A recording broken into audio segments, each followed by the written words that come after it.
Hi, Farah. Hi, Bridget. It, How are you? good, thanks. How are you? Okay.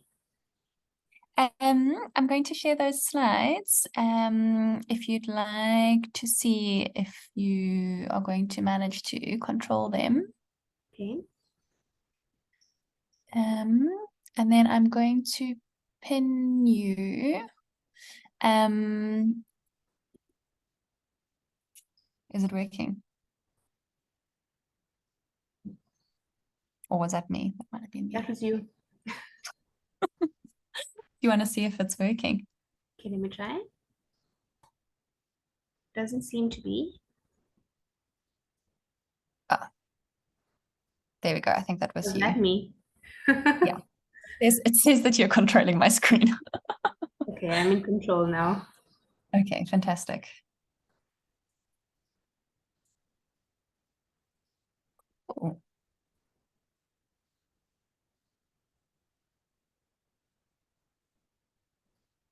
Okay. I'm just gonna pause this for a second. Um, just so that I can. I'm going to make you a co-host just in case something funny happens with the internet. Um, it shouldn't be a problem, but you never know.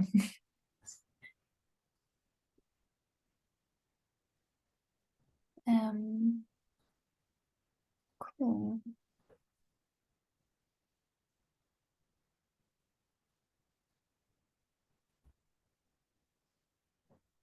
Otherwise, are you happy for today, Farah? I am happy. I'm not in the firing zone today. Shame, man. No, your talk was absolutely beautiful. Um, yeah, even I could understand and like follow. So I really appreciated it. Thank you.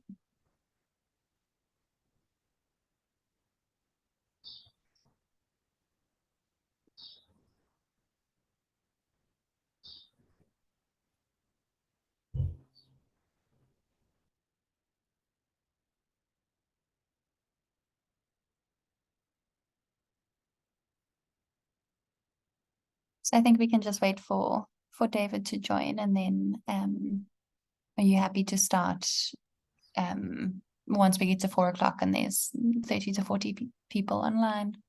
Sure, I'll do that. Okay, great. Thanks, Farah.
Hi, David.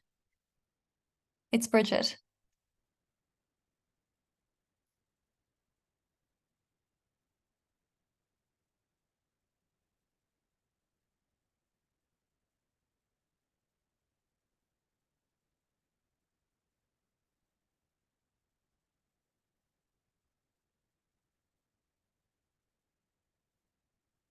I think you're on mute.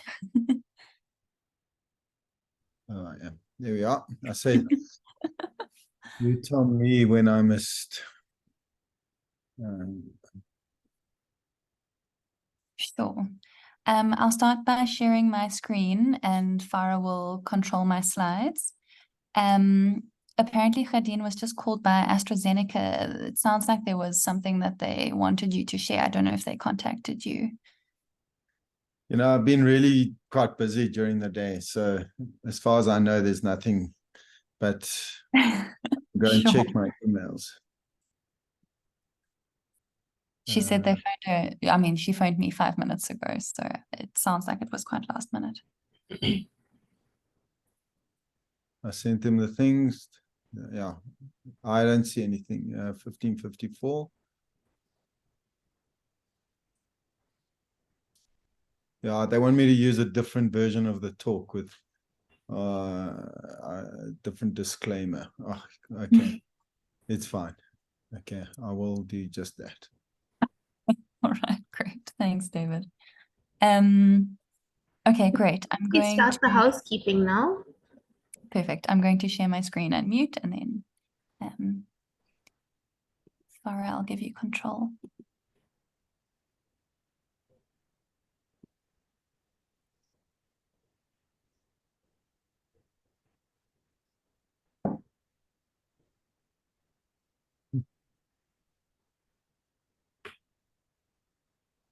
Okay.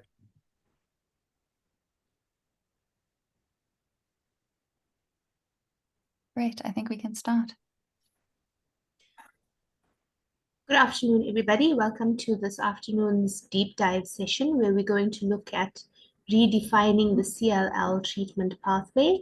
Our speaker today is Dr. David Britton, and the session and speaker are sponsored by AstraZeneca. Don't seem to have control. Let me try again. There we go. So just a bit of housekeeping is that if you're looking for this talk or any other talks that have been done in the deep dive session, you can find recordings on the Blood SA website. If you have any questions during the talks, please add them to the chat box and they can be covered at the end of the session. In order to be added to the mailing list, you can contact Melanie at melanie.davids@uct.ac.za. Remember that CPD points are automatically submitted to the HPCSA for each attendee. So make sure that you are attending with your own registered Zoom account and that your details are filled in on the registration link and not attending in a group. If you have any CPD queries or if you require a CPD certificate, then please contact Melanie. And just to note that you need 1 hour attendance before you will qualify for a CPD point. Also, Blood SA and the speakers value your feedback, so please complete the anonymous survey at the end of the Zoom meeting.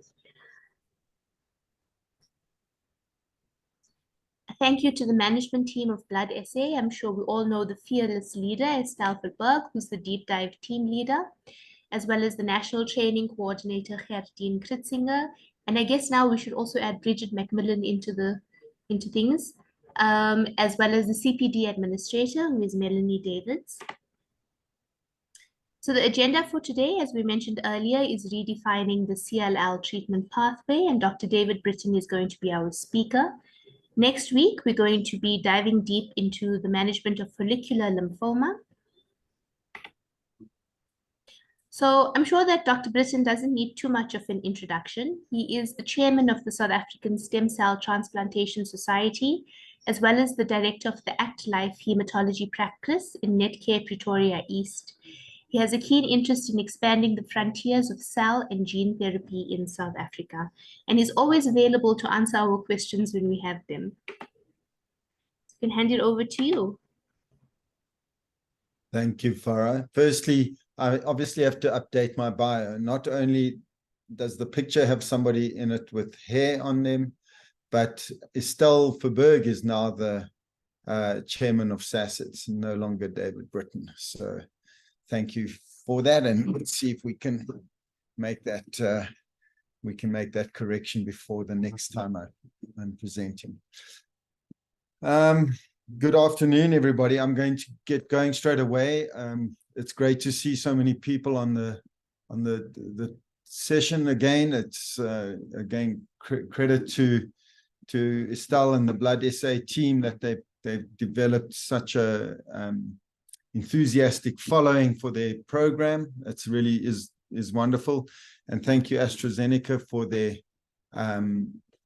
their sponsorship of today's meeting. And I haven't had a chance to read this disclaimer slide because it was added in at the last minute, but I'm assuming that it means that they are not responsible for anything. That's my disclosure side, and I did put in that thing, the opinions are mine, and you cannot hold the AstraZeneca responsible for that. So most of you are probably a lot younger than me, and so you don't think of this too often, but because CLL is a disease of the older people. But if you were diagnosed with CLL, the question is, what would you want to know?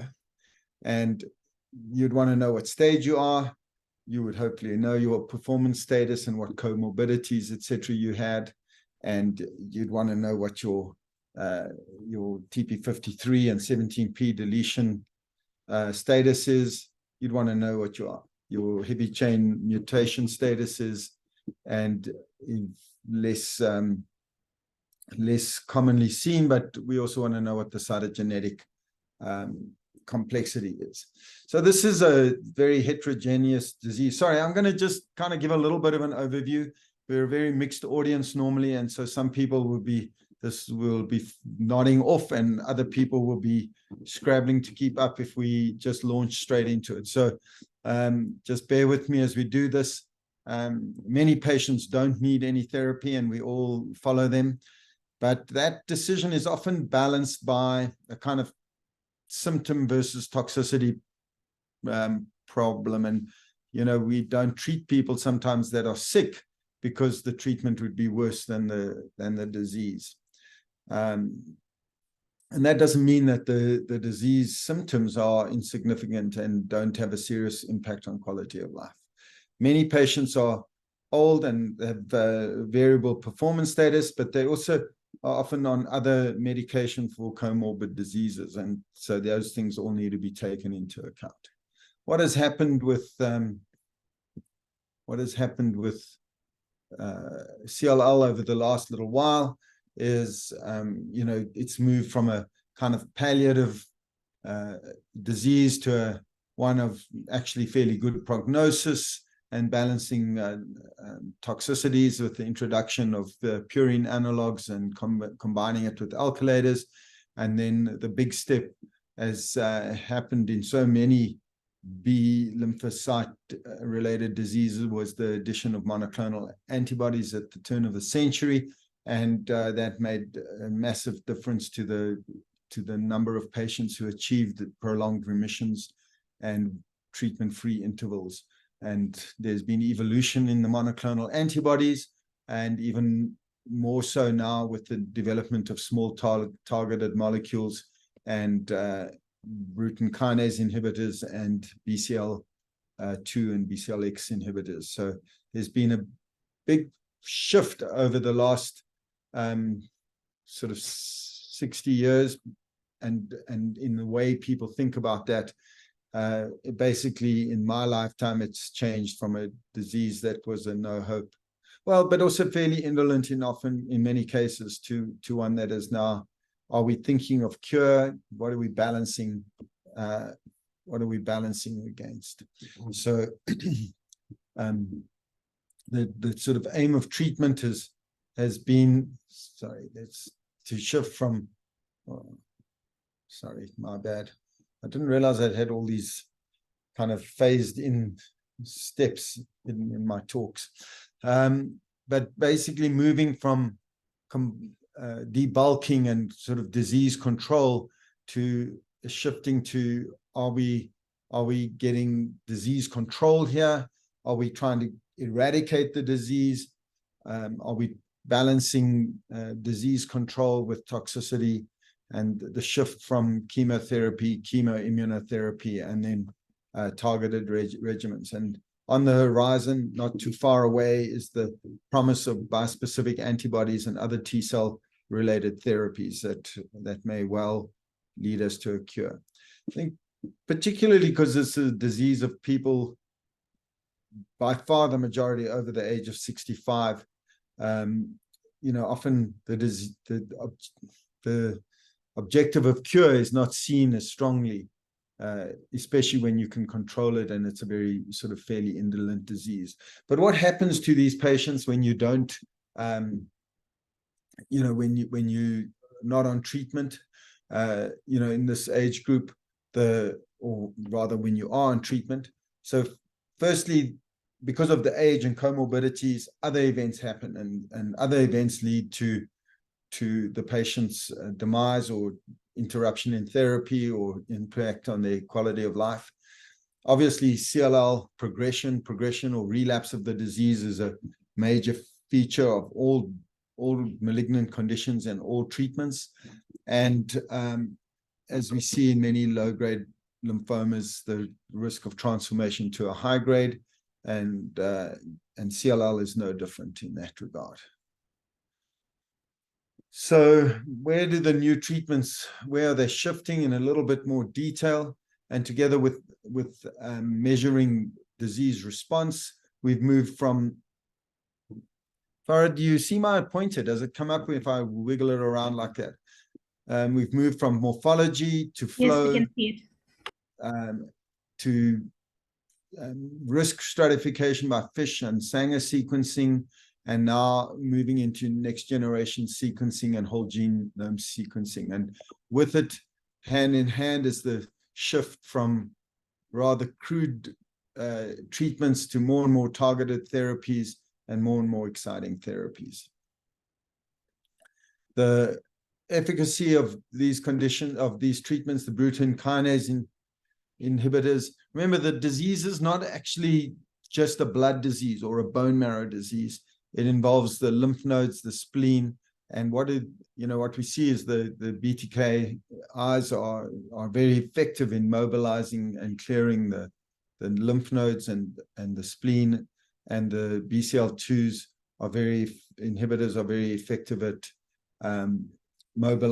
clearing the peripheral blood. And how do we normally respond to B-cell malignancies in that don't respond completely? We add a CD20 antibody. So what do we do in first-line therapy? I think that this is still, we still work in a real world, and not everybody can have access to all these drugs. But even in that situation, we divide the patients into in first-line therapy to what we call go-goes and slow-goes. And very early stage or indolent disease, we don't treat. We still don't treat. And the reason is that we still don't have any proof of benefit in that situation. So even if the patient has adverse genetic features, we might watch them a bit closer, or we might prepare them slightly differently, but we wouldn't treat them if they don't have evidence of active disease or progressive disease. In the patients who've got more advanced disease, that have got mutated IGVH status, there is some evidence that a fairly significant percentage of people might well be cured, or at least have very, very long remissions in the region of maybe 10 years or more. So that is still considered an option for many patients, and obviously that is up for argument, and there's a shift towards chemotherapy-free regimens, but that is still considered the standard. But in unmutated status, there's evidence that these patients don't do that well on chemoimmunotherapy, and so maybe one should consider some of these other options. If they are TP53 or 17p deleted, remember in this mutation, although it's the same product that is affected, the test is not 100%, and there's about a third overlap and a third that only has one and a third that only has the other mutation. So you unfortunately need to do both the FISH and the PCR-based test here. But if you have that, then it doesn't really matter what the IGVH status is, and these patients should move on to a novel therapy, and we're going to discuss why that is a little bit today. In the patients who are more frail, chlorambucil is still considered a good therapy, and I must say we hardly ever use chlorambucil. But in people who are frail, and the reason is because the results aren't very good, but when you combine it with obinutuzumab, it's quite remarkable how well they actually do, and that combination is actually quite effective. Nonetheless, combining it with bruton kinase inhibitors may also be an option in these patients due to the toxicity profile of these treatments, and especially as we get older and more frail or more comorbidities, the combination of other novel therapies becomes more and more attractive.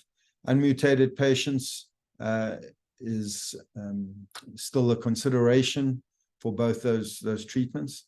But in people who have TP53 mutation, then one should consider only, chemoimmunotherapy is not really very effective in that setting. And even when it works, it hardly ever clears it completely, and one relapses fairly quickly. Combinations with the bruton kinase inhibitors or the BCL2 inhibitor venetoclax is an attractive option, and we don't really see adalasib coming to the fore, and I think that probably it'll disappear in the next little while just due to their fact that there are other more effective therapies with lower side effect profiles. But having said that, there is some benefit in this particular disease setting.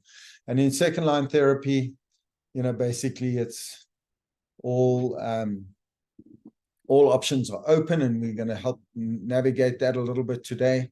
But whatever the person didn't have before is up for grabs if they fit, and in those that are not fit, choosing less toxic regimens becomes an option.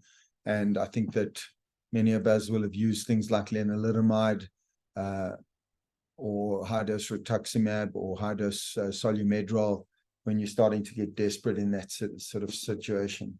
And one doesn't always have access to some of the newer agents, or either due to cost, well, primarily due to cost, because of the patients in state or in the even in the private sector. These things are very restricted by punitive co-payments or lower schemes just saying no, not included at all.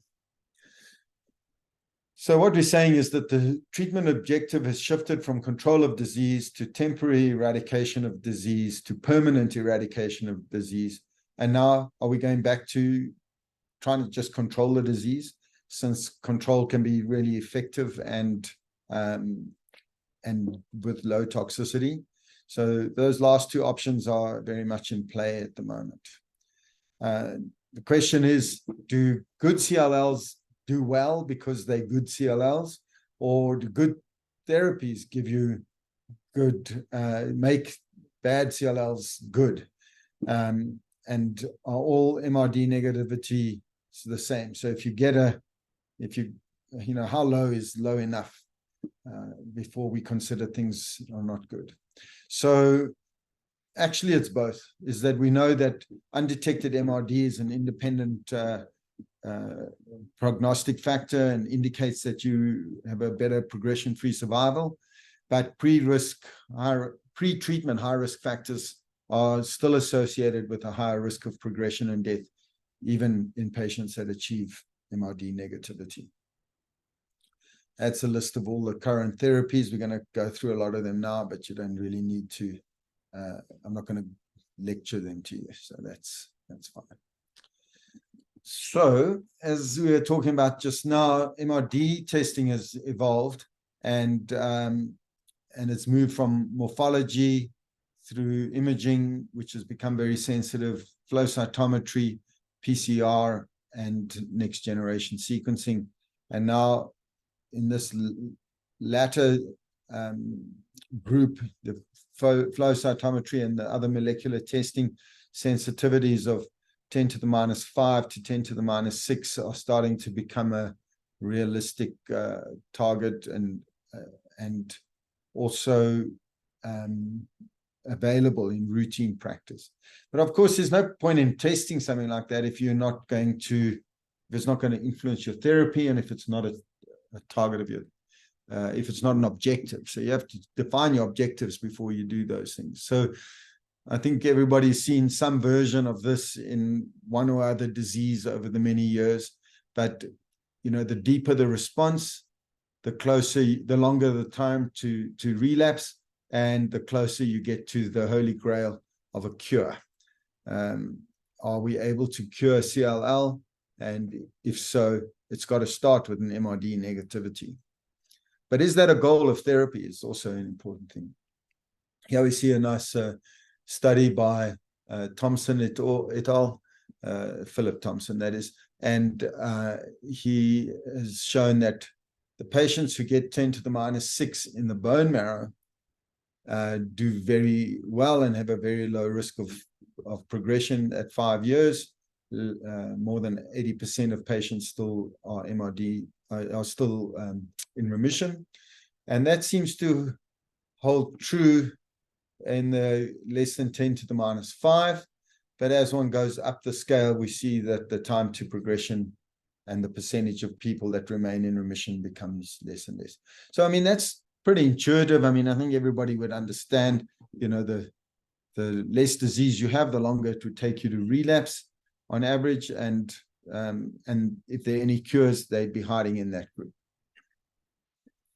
If we're going to do MRD testing, it must be accurate, it must be quick, it must be non-invasive, and it must cover the various, it must be representative. It doesn't help if you test the blood, but it doesn't tell you that the marrow is also clear, for example. And as mentioned, it's also going to be part of your objective. If you're not aiming at MRD negativity, don't spend money on a test that's not going to influence your outcome. It's all very well in a clinical trial, but if you're on a drug that has a very low chance of getting you into a molecular remission, then, and it's not your objective of therapy, then don't stress about it. What you do have to do is you have to do a lot of cells. If you're going to do flow cytometry, you need to do about 2 million cells at least, which the laboratory fundis amongst you will tell you takes time, and you need a good sample, and it needs to be representative and must have plenty of control cells in it. And the PCR is becoming more and more sensitive, and now we're even looking at cell-free DNA or liquid biopsy, so to speak, which we see perhaps a bit more in the solid tumors. So is it important to get MRD negativity? We know that some of the disease treatments are incrementally effective in achieving that. We see that adding rituximab and other monoclonal antibodies to FC or chlorambucil gives you a higher proportion of response. But MRD negativity, and we know MRD negativity has an improved progression-free survival, no matter how you get it. So if you get chlorambucil, but you get MRD negative, you have the same benefit as if you had venetoclax to get there. So, but of course, a very much smaller percentage of people will get there on that kind of thing. I'm sorry if I'm rushing a little bit, but I've only got 120 slides, and I need to get finished before, what was it, 6 o'clock you guys told me I had to be done by. So first line therapy with various regimens shown improved 5-year progression-free survival of 81% versus 11% for undetected MRD at the end of therapy. And you know, even when they used the regimens like alemtuzumab in consolidation, it showed an improvement and extension in the progression-free survival. And post bone marrow transplant, we see the same benefit with a 4-year progression-free survival of more than double that for patients that didn't achieve that. So these things are very informative, and one has to, if that is the objective of therapy, perhaps more in younger patients, one needs to, you know, see it as a target of therapy or a surrogate marker. But for the rest of the patients, one has to say the impact's largely theoretical, and it hasn't been proven in a lot of settings. You know, it's very easy to prove that the progression-free survival is longer, but do the patients do better? Sorry, is a slightly more difficult thing to prove. So in theory, you avoid cumulative toxicity whilst you're off maintenance therapy. You're off, sorry, I can't spell off. You're off sequential courses of chemotherapy, which allows you to recover your immune system and decreases your risk of myelodysplastic syndrome. You decrease the selection pressure on resistant clones, and as I said, you get better immune recovery. And you have lots of studies, lots of graphs like this that fulfill Andrew's rule of thumb, that you can see there's a clear difference in progression-free survival when you compare chemoimmunotherapy to a treatment that gives you a high incidence of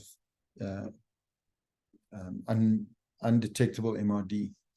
And it holds true for many different regimens. So, and as showed in that earlier study, the level of MRD negativity is important, and the lower it is, the smaller the percentage of people that will remain in remission and not progress, and very low levels of undetected MRD they don't even get to a median progression-free survival of at 5 years. That's a sort of time frame, and obviously those that have got high do badly. There's very little in the standard sort of staging literature that you should do cytogenetics, and cytogenetics are quite difficult in CLL, but conventional banding and array genetics have shown that there are certain recurrent and complex cytogenetic abnormalities, and when you do look at them, you see that they are prognostic, and that patients who have a complex karyotype in the small study here clearly do worse, even on good therapy. So to sort of kind of step back a little bit again and rethink this a little bit, and where we're going, the same things: age, patient fitness, and comorbidities. I think something that we often don't give enough credibility or weight to is the patient's preference. And, you know, these are multiple social and medical reasons that a patient may choose one therapy over another. You know, some people prefer to the kind of done and dusted approach. Others would rather not, they are very risk averse, and they wouldn't like something that's toxic. But of course, until there's broader access, I think that these are going to remain issues, in particular in South Africa, where treatments are limited and you get what you get sometimes. And then you've got to take into account the cancer itself and what is its status, particularly, as we've said, IgE, the heavy chain mutational status and the TP53 status. So thank you to Thea for some of these slides. Is that around about 60% of CLL patients that require treatment have unmutated IGVH and status, which is, not insignificant. Not of all CLLs, of CLLs that require treatment. And it's built into the treatment algorithms. Fit patients that have got mutated IGH can get chemoimmunotherapy, or as we mentioned earlier, if they're less fit, then you would want to give them some of the novel therapies. But in patients who do have unmutated status, that these things, the chemoimmunotherapy is less of a option. Yes, it works, but it works for a truncated period of time. It's less effective. And in people who've got TP53 mutation, then chemoimmunotherapy is virtually pointless. I won't say it's pointless because you can buy time and you might be able to bridge them to an allo, but it's not a long-term strategy. Okay. So why should we consider the mutational status? And they are that basically you get longer durations of remission in mutated patients and lower survival rates in unmutated patients. And the way they do it on the ERIC1 protocol is they amplify the specific gene arrangement and they measure it. And basically, if you've got less than, or rather, if you've got more than 98% homology to the germline status, then you're unmutated. It's now relatively freely available in the labs, both private and state sector. And if you take a standard chemoimmunotherapy regimen like FCR, you compare that, you see that the patients that are mutated have about an 80% 5-year progression-free survival, and those that are unmutated have a worse prognosis with perhaps a 3-year 50% survival, progression-free survival. And that is true if you use bendamustine and rituximab. It still holds true. We know bendamustine rituximab is slightly less effective, but also slightly less toxic and may be appropriate for older patients or patients with comorbidities.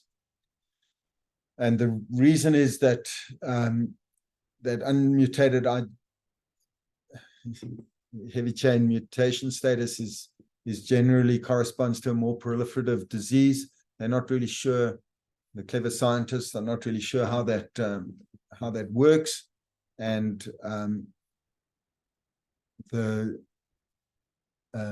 that there's more genetic instability, and these patients are more likely to have problems related to their disease. So what does it mean? What are these the impact of these new drugs, and why do we want to use them in the kind of real world? I mean, what is it? It's besides the numbers and achieving remission and improved survival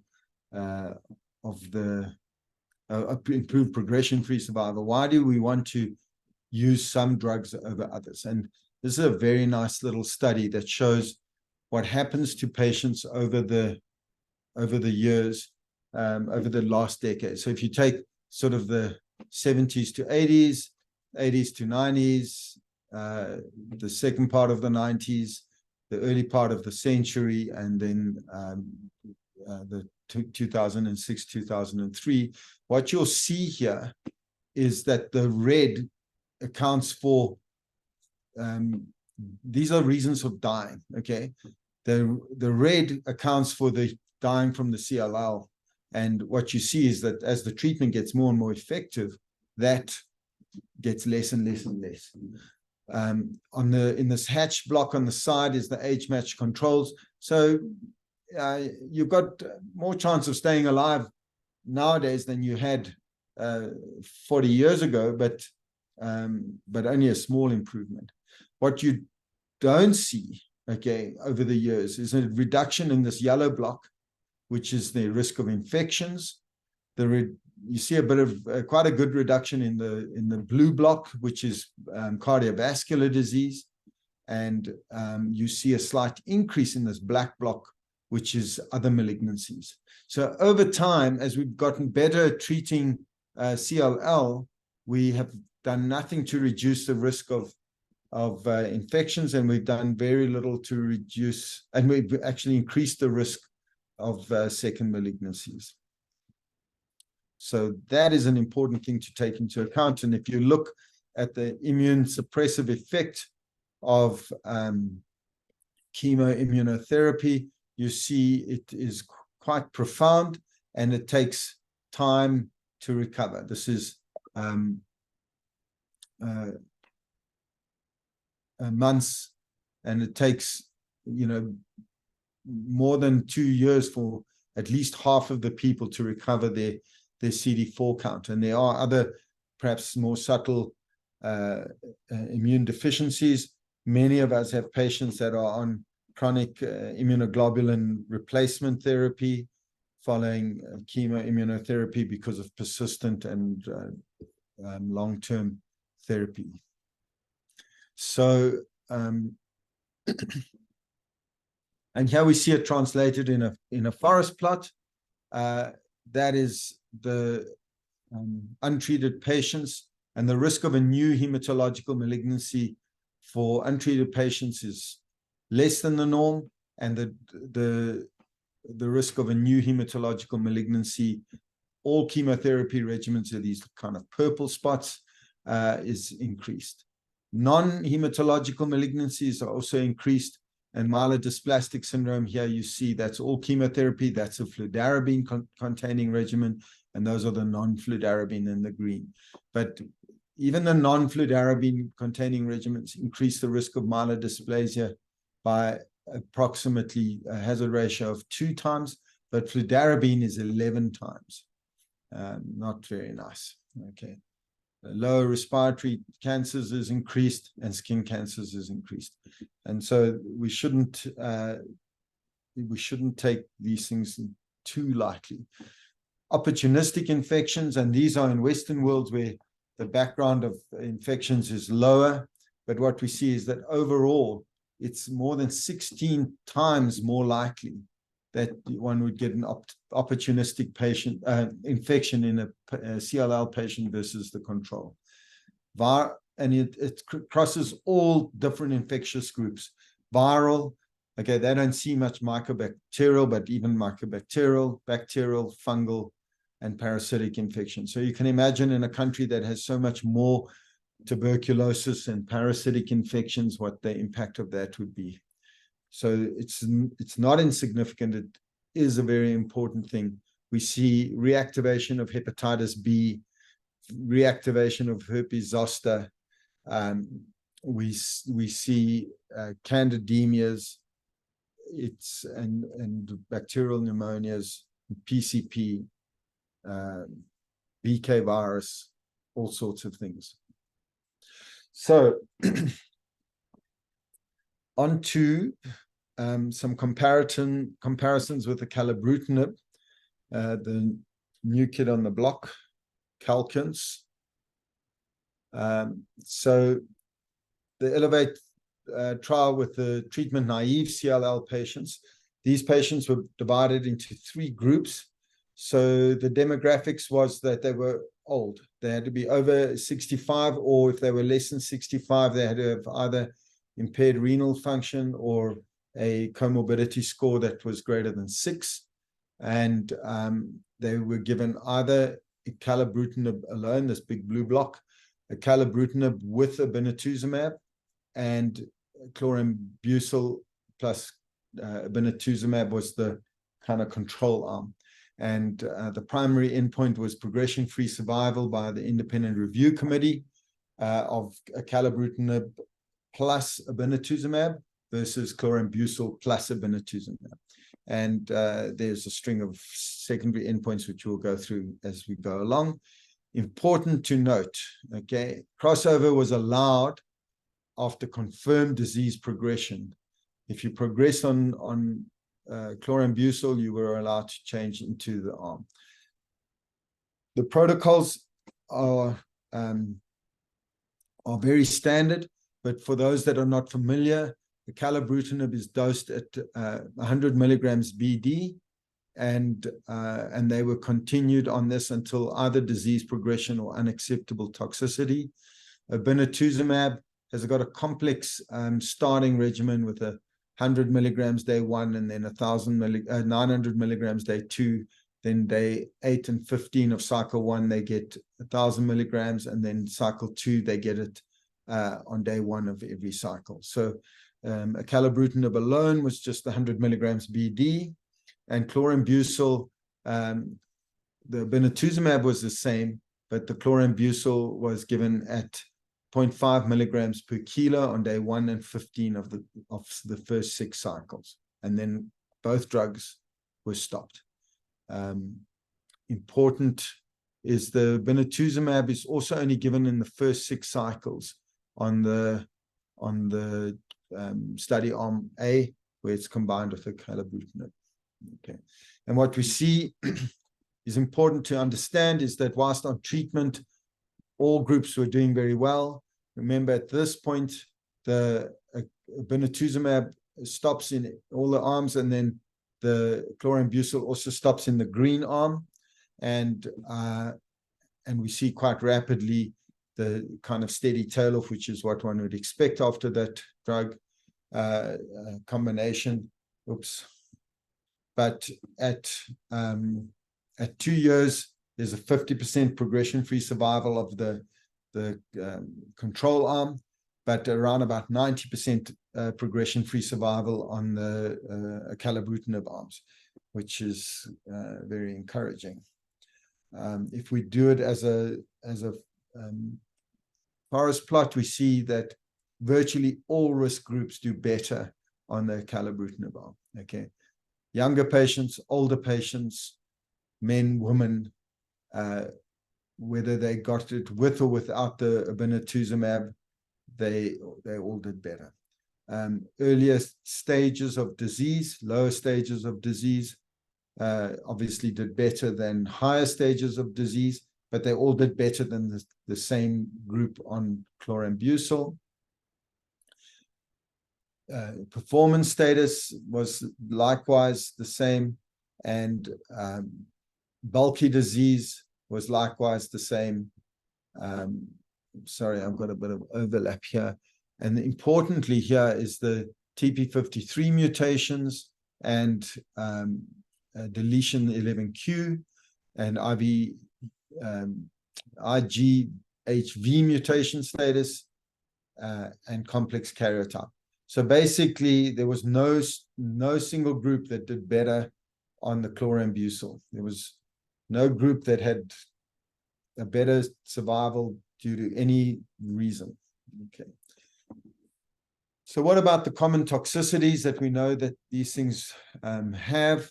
So you see that acalabrutinib commonly causes headaches, which respond to caffeine, but they are very rarely grade 3 or more. It commonly causes diarrhea, but generally not very severe. neutropenia was worse, but it looks like the severe neutropenia was at least linked to the obinutuzumab more than and the combination of chlorambucil, as you see out here. And the rest of the stuff was pretty much very low risks, or very low risk of something severe happening if you look at that as you go along. And therefore, unsurprisingly, the risk of febrile neutropenia was highest in the group that had the most serious neutropenia, and likewise, the risk of pneumonia was pretty much the same across all arms, although the combination of acalabrutinib and obinutuzumab was slightly higher. Atrial fibrillation, a common side effect of Bruton kinase inhibitors, was not that common in this product, and we'll be discussing that in a little bit more detail later. Hypertension is also quite low. The bleeding risk or serious bleeding risk is also quite low. Infectious risk, combining it with obinutuzumab, is higher. That's this group over here. And the risk of second primary malignancies was much of a muchness, not statistically different.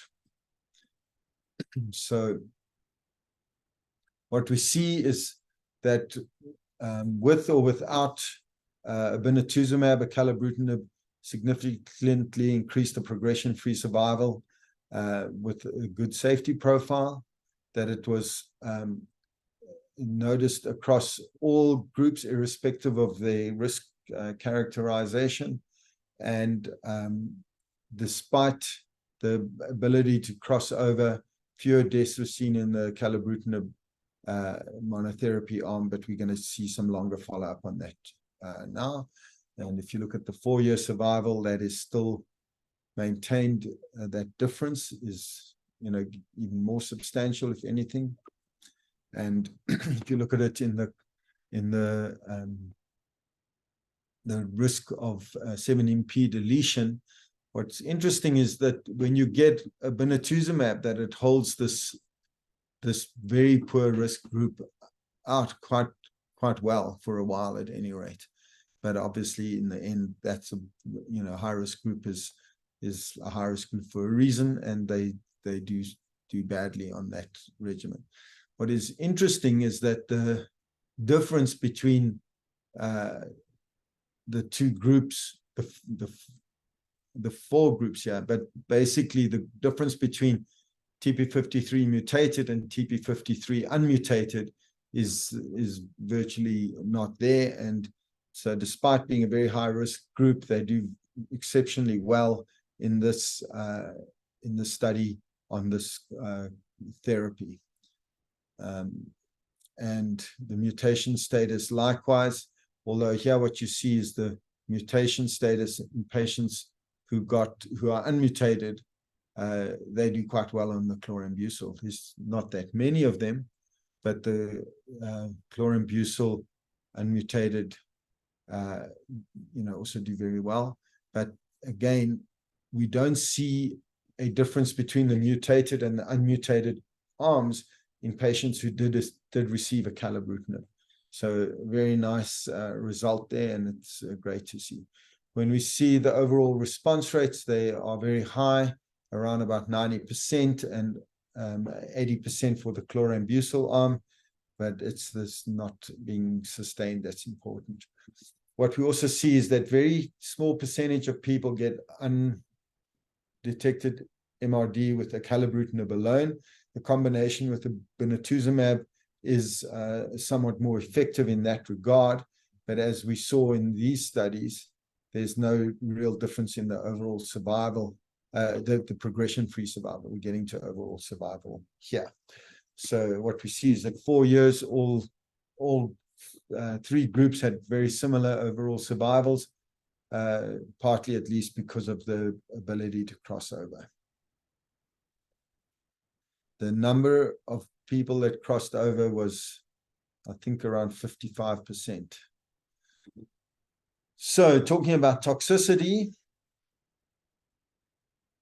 any grade atrial fibrillation or hypertension in the 3 arms. The chlorambucil arm is truncated in these things. You can see it just here on the left at just after around 7 months, because obviously they stopped treatment at that point. Okay, so but we don't see an increased signal either over chlorambucil or over brentuximab plus or minus.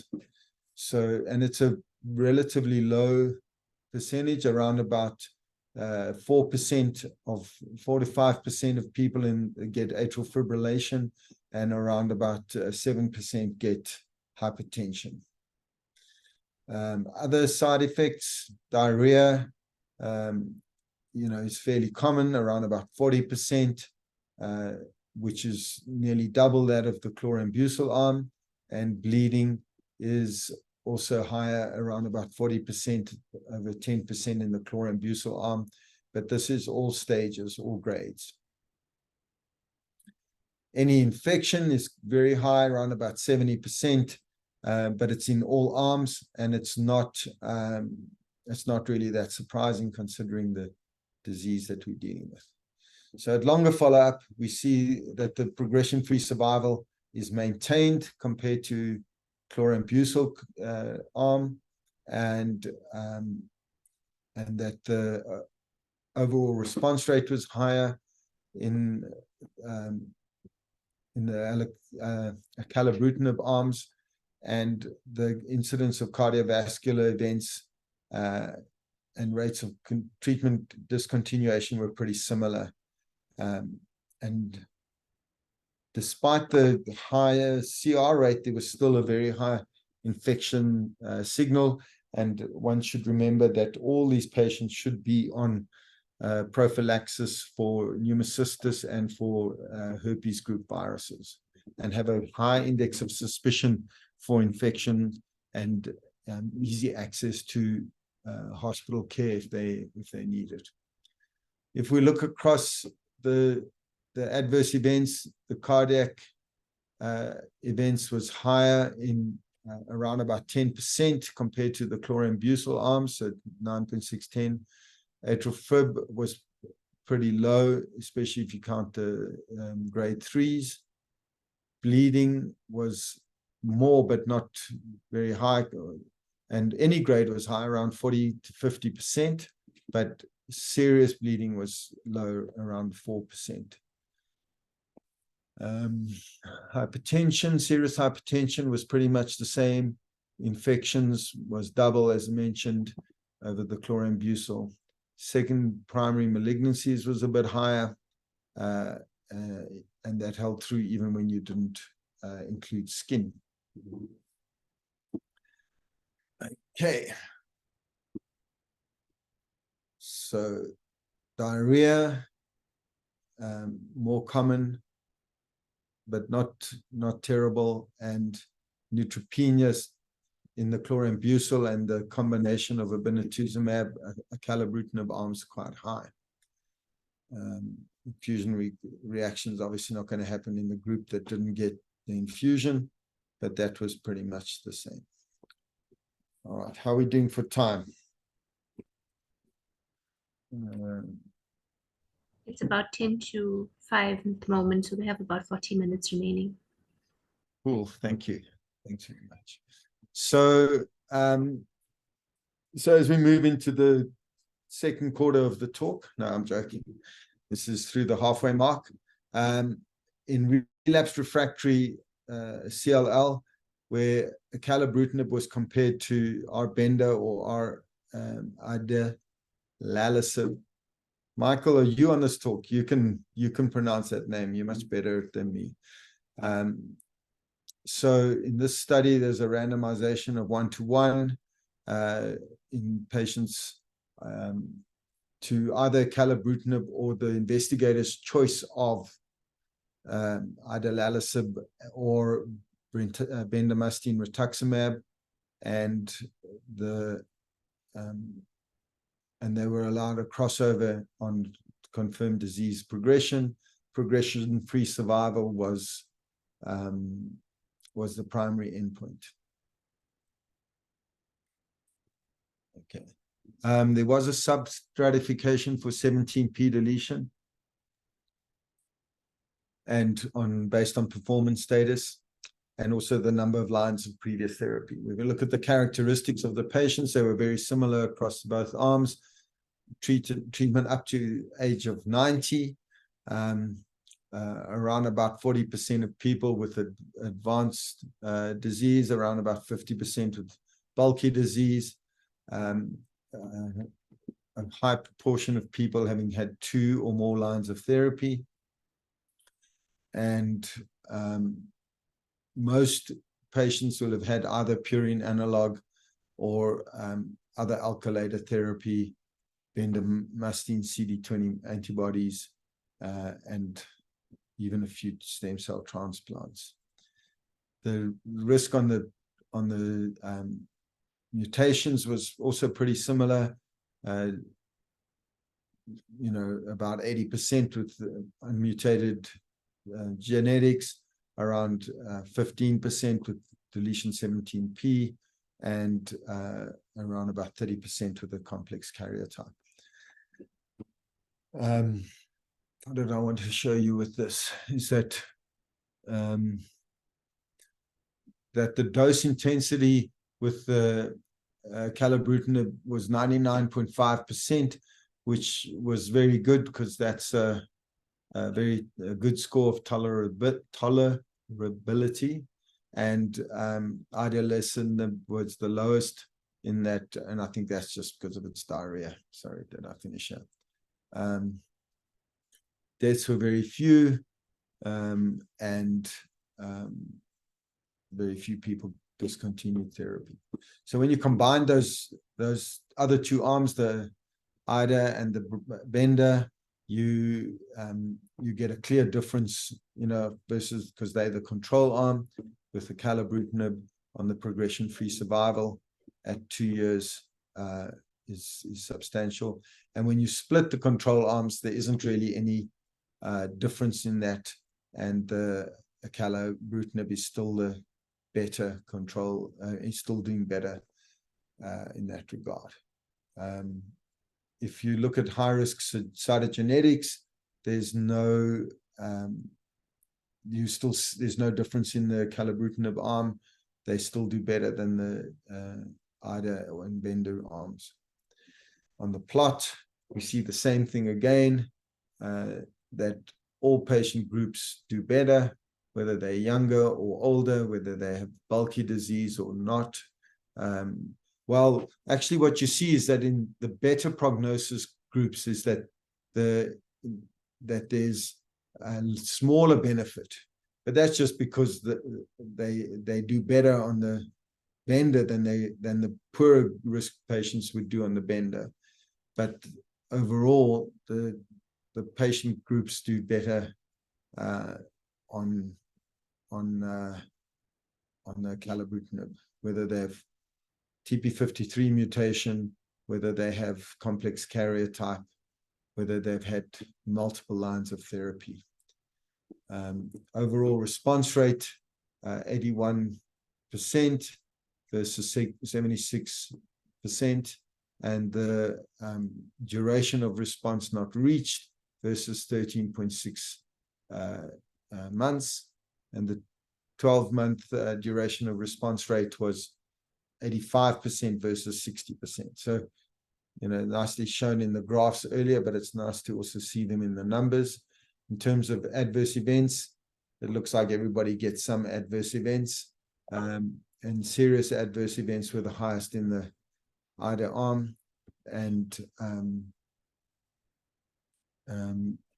but very, very serious was pretty much the same in all arms. Just like to highlight a few points here, is that, not surprisingly, Benda has a much higher neutropenia, severe neutropenia signal than acalabrutinib. I'm not familiar with idelalisib and not used it before, but I was surprised to see that there was a 40% grade 3 neutropenia. What I did know about it is that it had a very high incidence of diarrhea, much more so than other therapies. And I suppose it's not surprising that neutropenic fever was higher in the group that had the worst neutropenia. Excuse me. And likewise, infections was highest in that group as well.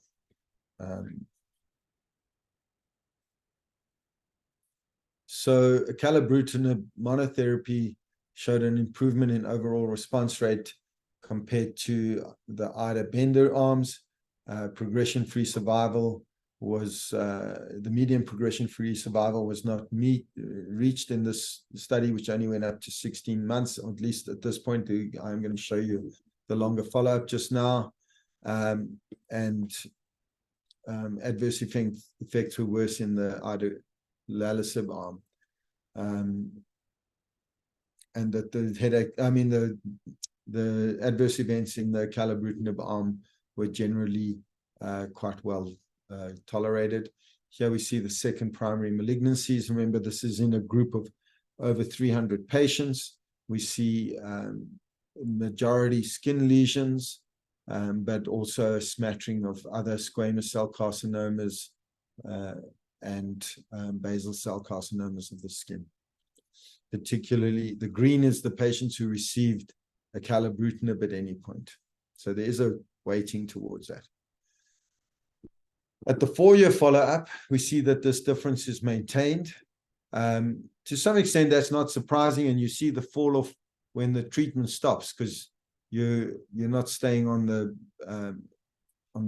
Bender arm, you're not staying on therapy. But and that's even when you split this arm, you see that it's the same. So, and when you start looking at poor risk groups, you see that the acalabrutinib basically neutralizes the negative impact of 17p deletion and VH unmutated status. Forest plots that I like so much, showing all groups again with an improved outcome based if they received acalabrutinib. You can see anything left of this line, and that doesn't touch it. So there were just too few patients here in the complex carrier type that so that the confidence interval is quite high, but it doesn't really, even that isn't out of line with the rest of the results. Particularly bulky disease, but 17p deletion and unmutated status are all, they all do better. Elderly patients do better. Poor PS patients do better.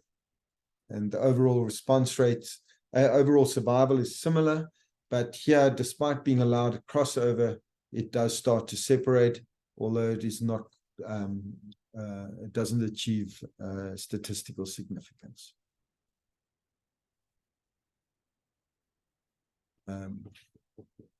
And as I said, it effectively neutralizes the negative effect of TP53 or unmutated status.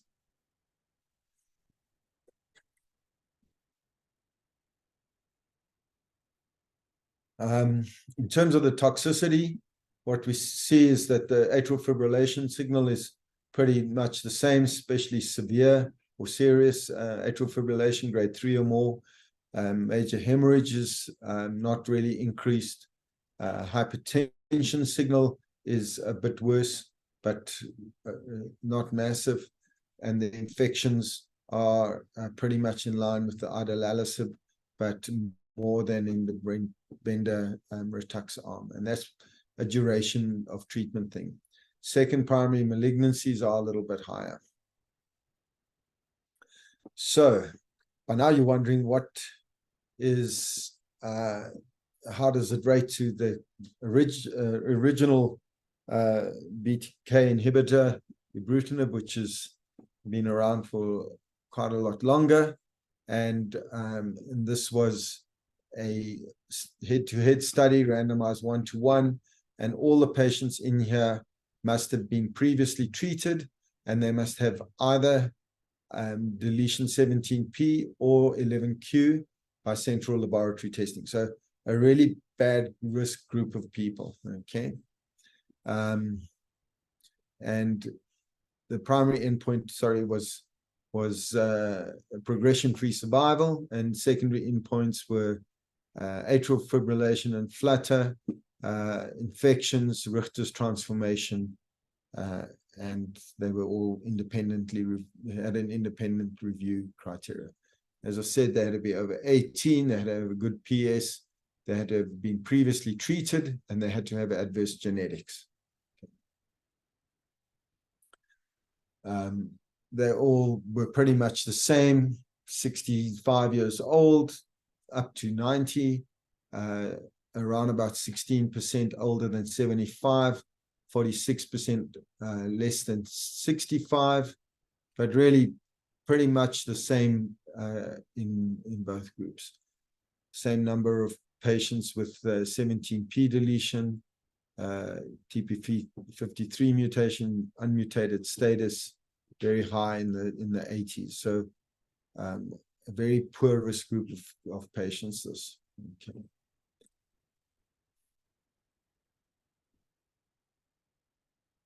And if we look at the previous slide as a graph, what you see is the progression-free survival is, this was a non-inferiority study, by the way, and if you look at the survival, it's pretty much overlaps one over the other, and the results are the same. Median progression-free survival of 40 months in both arms. Okay. And when you split it according to 17p deletion or not, there was maybe a small signal towards the unmutated ones doing better, but it was little and not statistically significant. Again, my favorite little forest plot, and here it is, pretty much down the line. There's a little bit this way and a little bit that way, but no matter whether they were old or young, or bulky or not, mutated or not, they were all pretty much on the same outcome, and the overall survival was also similar.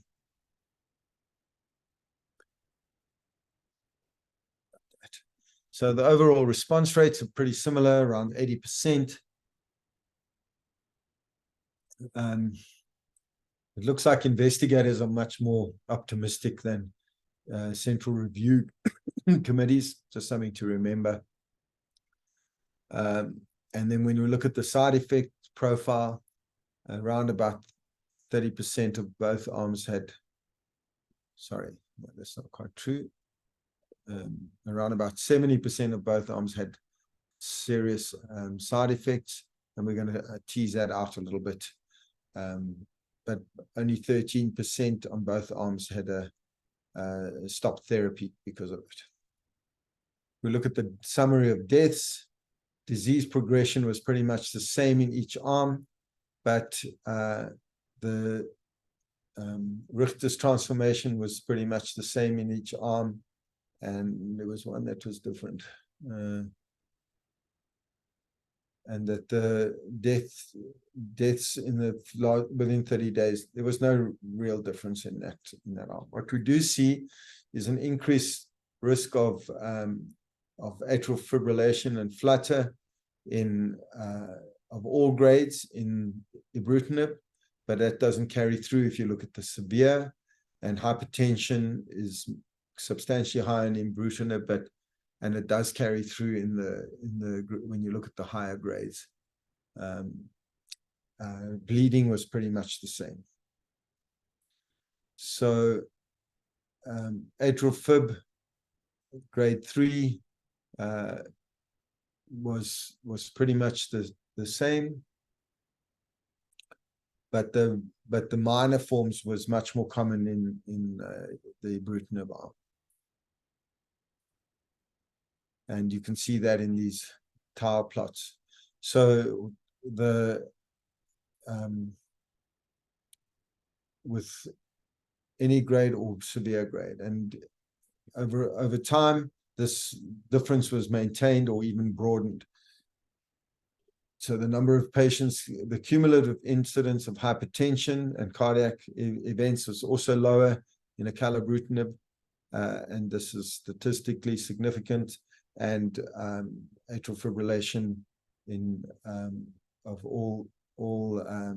in patients who had no prior history was also much lower in the acalabrutinib arm. Any incidence of bleeding was a little bit lower in the acalabrutinib arm, and that was sustained over time, year on year as we go along. Infections and serious infections, much of a muchness. And if we look at headaches more in acalabrutinib, and fatigue a bit more in the acalabrutinib arm. Hypertension substantially more in the ibrutinib arm, and bruising more, but serious bleeding not substantially more. Oh, sorry, there was something. Diarrhea was a bit more in the ibrutinib arm as well, which we see here, and then arthralgia. So let's open that a little bit. So this is my opinion now, is that as therapeutic options broaden and the objective of therapy will expand, and for some patients that'll be cure and MRD negativity to have periods of treatment free, and for other patients it'll be to be on a drug that is tolerable and has that is safe.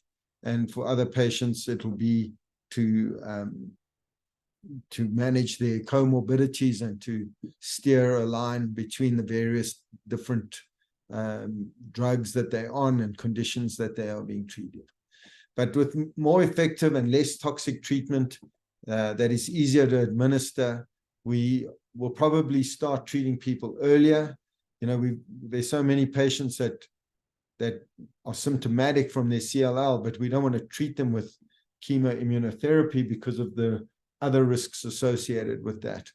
And that's not just older patients, even younger patients, who have quite low disease burdens, but are very symptomatic. You don't want to treat a 50-year-old with a drug that's got a substantial risk of giving them myelodysplasia in 5 years' time. We'll also be able to stop treatment earlier in patients achieving deep molecular responses, and we'll be able to do that with some degree of confidence, having done testing for deep molecular responses. We'll be able to consolidate patients with high-risk disease, or put them onto maintenance, or get control of disease before we put them into transplant, or after transplant, consolidate minimal residual disease in a way that is not too toxic. Are we going to aim for a cure? Well, again, it depends a bit on the patient, but for this time, the drugs that we use, many of the drugs that we're using are not really curative. I think the only two scenarios where we're looking at the possibility of cure is chemoimmunosuppression in fit young patients who have unmutated TP53. Sorry, that's a bad choice of word. Who have wild-type TP53 and mutated VH status, where maybe some of those patients are cured. And likewise, the combination of venetoclax with venetuzumab or rituximab may give a percentage of people the chance of a cure or a long remission.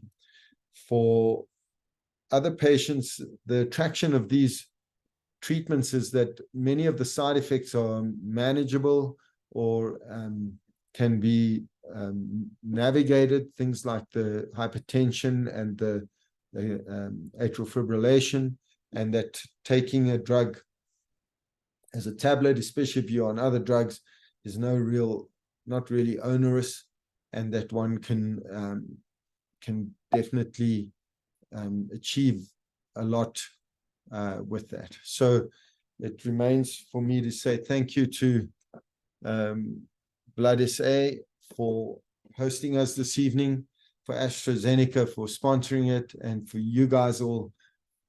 How many of you? Still 90 people that have stayed on. That's 90% of the people that joined, stayed on until the end of the talk. And I don't see a lot of questions in the chat group, but Farah, that's over to you, and I'm ready to answer things if I can. Thank you for that comprehensive talk. It's so nice that you gave us a bit of background, because there's always people at different levels of learning in the audience. I just had one question. Do you have any experience with the different Bruton tyrosine kinase inhibitors in your practice? Yeah, so the two that are readily available in South Africa at the moment, when I say readily, I mean they are here, you can buy them, are acalabrutinib and ibrutinib.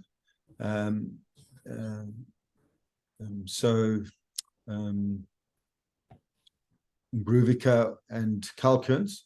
And then there's zanubrutinib, which I think is launched, so it may actually be available. We've certainly used the first two, and I think besides the fact that you have to warn patients about the quite rapid rise that they often see in their peripheral blood lymphocytosis when they start these treatments, the rest of the management of the side effects is relatively easy, and they tolerate them very well. We've used them in patients that are quite elderly, and they've largely done very well. They are immune suppressive, so one does need to put those patients on anti-zoster medication, anti-herpes medication, and PCP prophylaxis. And you do have to be aware they can get things like CMV reactivation, or CMV colitis, and increased risk for other sort of bacterial infections, etc. But I think part of that is that many of these patients are heavily pre-treated before, and they come to us with low immunoglobulin levels from that. So, but they are, they are easier to use than even, things like lenalidomide as a rule. Okay, and I see there's a question in the chat box from Dr. Malherbe. Is the IGHV status now available in the state sector? He remembers somebody was setting up possibly in Wits. Does anybody know if it's available? Sorry, I thought that was available. I see Charlene has got her hand up. Maybe she's going to answer that. Hi, David. Thank you. That was really, really nice. I just want to let you the reason I raised my hand was regard to zanubrutinib. So Beijing hasn't registered it yet, and it is available on a compassionate use. So yeah, so just for everybody to know. And I'm not certain about the IV heavy chain, whether it's available actually. So if I can make a comment on that, Jacques, I think it would be particularly important if one can, if one is going to change one's therapy. So are you going to say, if I know this person has a higher risk and they're young, I'm going to transplant them? Or if I see they have a higher risk, am I going to be able to motivate to get one of the novel therapies? Otherwise, I'm not sure that there's value in doing the test if it's not going to be able to influence your therapy.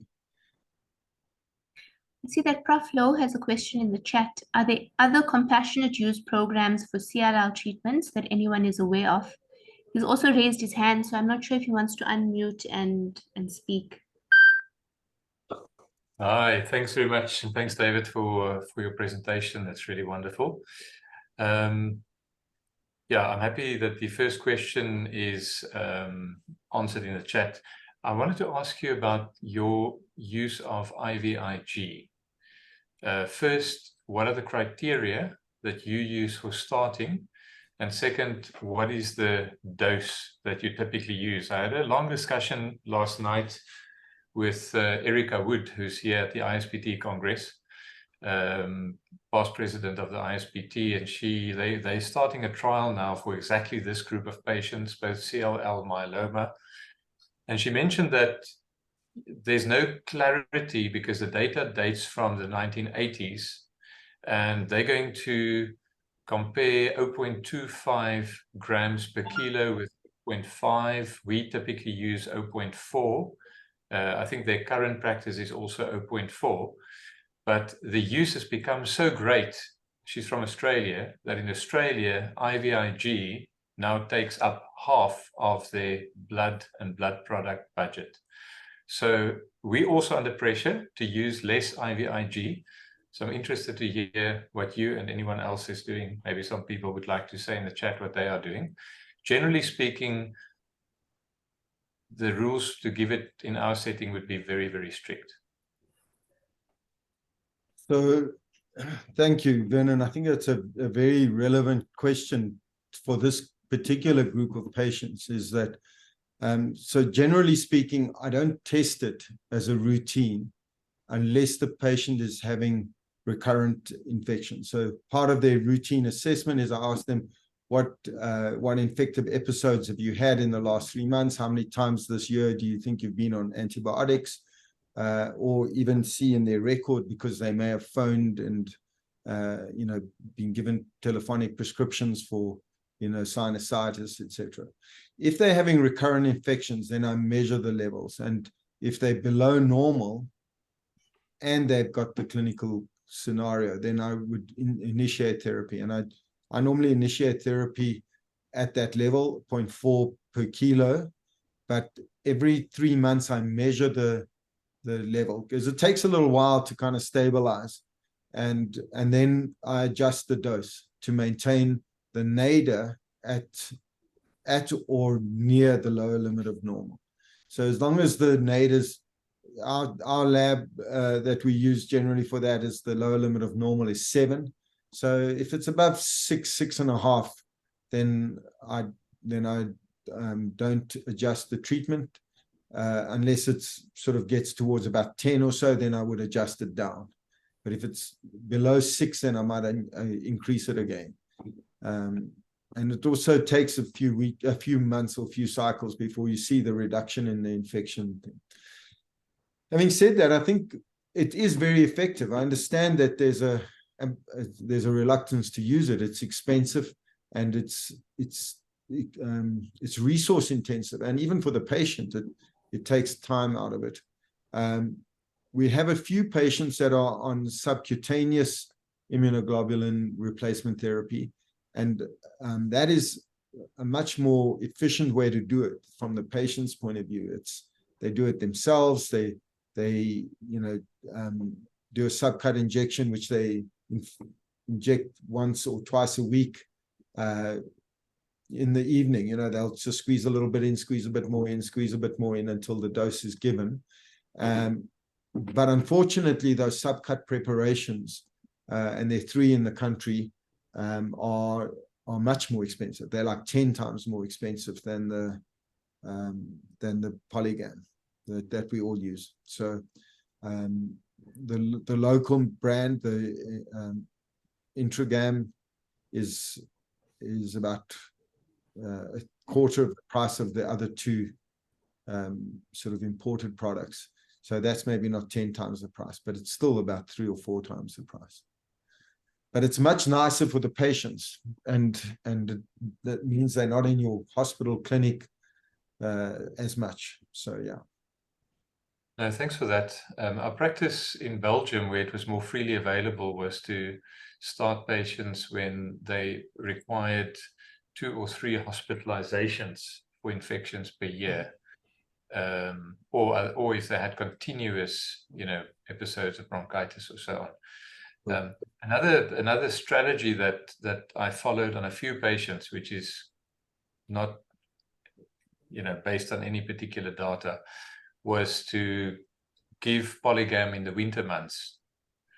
And if that was the typical period in which they got the infections, because many patients would tell me it's only in the winter, and the rest of the year I'm fine, you know, in the period before they were on IVIG. But yeah, it's an untested strategy, except for my anecdotal experience where I thought it worked well. But yes, I've done that a few times with the patients. Yeah, made enough to decrease the dose. I think that's exactly what I would do as well. Not much discussion about the treatments. See, there's some feedback regarding it being a valid comment regarding the utility of testing for IGHV mutational status, especially if it's going to change your management. So probably only for select state patients, like the younger patients, would be transplant eligible. And Dr. Maharba also said for secondary hypogammaglobulinemia, they only give IVIG if patients are experiencing recurrent infections despite being immunized and using antibiotic prophylaxis. Can I just make a point about the testing, though, is that we know that VH mutation status tends to be fixed. So it's not unreasonable to test people at diagnosis, although I don't normally do that. I normally wait until I'm going to start treating them, and then I do the full gamut of the profile. So that's the point that I do the 11q, 17p, and the TP53 mutation analysis and the VH mutation analysis, because the others can all change. So there's no point in doing that at diagnosis. You've got a lymphocyte count of 8, and now you follow that person for 4 years, and it's not going to, at the time that you need to initiate therapies when you want to know that information. So I think that there is a tendency, both at the diagnostic workup or when the patient is referred, to do that as a knee-jerk response. And I think if you're not going to treat the patient, there's very little reason to do a test that is not going to influence your treatment, and that you're going to need to repeat when you do decide to treat the patients. Andrew's argument for doing the VH mutation status is that it's not going to change, and maybe if you know it up front, you can put it in a different treatment basket in terms of the insurance. In other words, you do it in November now, and when you need to treat the patient next year in October, it doesn't come off the same benefit, for example. But I think that's a bit of a stretch. So I'm just saying, don't test just to know, because if it's not going to influence your treatment, then there's no value in it. That makes sense. Are there any other questions that anybody has? Any comments? We have 4 minutes left to squeeze anything in.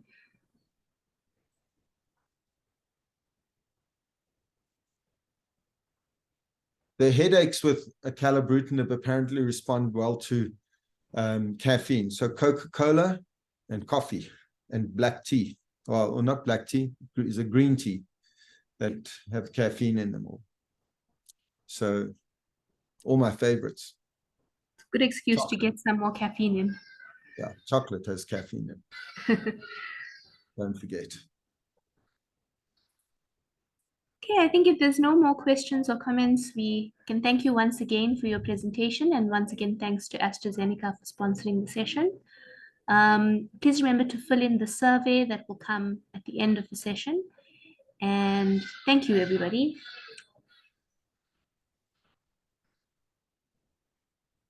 Thanks, everybody, for attending. Thanks, Farah, for chairing. That was, that's great.